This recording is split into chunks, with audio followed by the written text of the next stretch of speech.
This is the original TRX4 front bumper. This is the first prototype, functional but quite simple. Second prototype, not much different than the first one. Next attempt. This is with a printed bar. It's hard to bend and insert in compound angle like this, so I decided to just print it.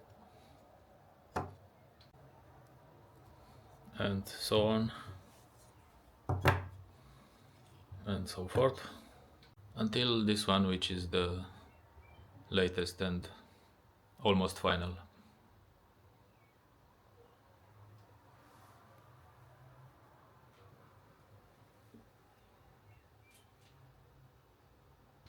The most important, now I can do this